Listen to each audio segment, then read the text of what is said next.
మొన్న జరిగిన జనసేన కార్యక్రమంలో బాలినేని శ్రీనివాసరెడ్డి గారు మా మాజీ ముఖ్యమంత్రి వర్యులు జగన్మోహన్ గారి గురించి, మా పార్టీ గురించి నానా రకాలుగా మాట్లాడారు. అయ్యా బాలినేని శ్రీనివాసరెడ్డి గారు, నువ్వు జనసేనలో జాయిన్ అవడానికి ముఖ్య ఉద్దేశం టీడీపీలో మిమ్మల్ని చేర్చుకోకుండా నేను రిజెక్ట్ చేసేళ్ళకి నీ అవసరం కోసం, నీ రాజకీయ లబ్ధి కోసం నువ్వు జనసేనలో జాయిన్ అవ్వు. ఇంకా జనసేనలో పోయి జనసేన ఉద్ధరిస్తాం అనుకుంటే, నిన్న మీటింగ్ లో నేను పవన్ కళ్యాణ్ గారిని అడిగింది ఒకటే, నేను ఆయనతో పాటు సినిమాలు చేయాలనుకున్నా అని చెప్పాడు. అసలు బాలినేని శ్రీనివాసరెడ్డి కన్నా పెద్ద యాక్టర్ ఎవరు లేరు. ఆయన పెద్ద కమలాసనం, ఆ ముందు ఆయనతో సినిమా తీయాలి. అదేవిధంగా జగన్మోహన్ గారు, వైఎస్ రాజశేఖర్ గారు లేకపోతే ఆయన రాజకీయం లేదు, సీఎం కాలేదని చెప్పారు. అయ్యా రాజశేఖర్ గారు చనిపోయింది 2009లో, మా పార్టీ పెట్టింది 2011లో.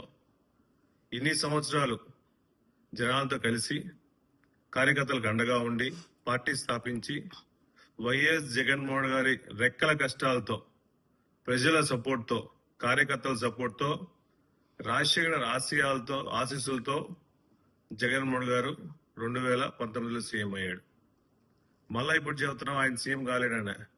మీ తాతలు ముత్తాతలు వచ్చిన 2029 ఎలక్షన్ లో జగన్మోహన్ గారు ముఖ్యమంత్రి అవటం కన్ఫామ్ అని తెలియజేస్తున్నాం. అదేవిధంగా జగన్మోహన్ గారు మీకు డబ్బులు ఇవ్వాలి, మీ డబ్బులు కొట్టేశారు, మీ కుటుంబ డబ్బులని.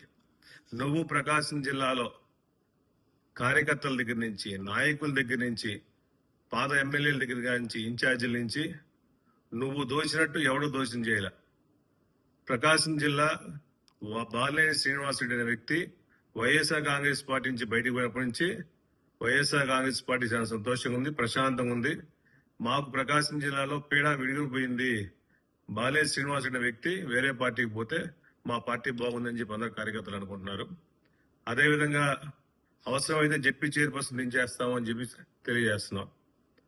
నీలాగా జెడ్పీడీసీలు ఎవరు అవకాశవాదుల కోసం, పదవుల కోసం, ఎమ్మెల్సీల కోసం ఎవరు రాజకీయాలు చేసేవాళ్ళు లేరు, ఎవరు పార్టీలు మారేవారు లేరు. ప్రకాశం జిల్లా జెడ్పీ చైర్పర్సన్ ని ఎవరు ఏం చేయాలని చెప్పి సభాముఖంగా తెలియజేస్తున్నా. ఒకటే గుర్తుపెట్టుకోండి, అవసరం కోసం బాలినేని శ్రీనివాసరెడ్డి వ్యక్తి అతని రాజకీయాల కోసం నేను ఎమ్మెల్సీలు అవుతాను, మినిస్టర్ అవుతాను అని చెప్పేసి కలపల మాటలు చెప్తున్నారు.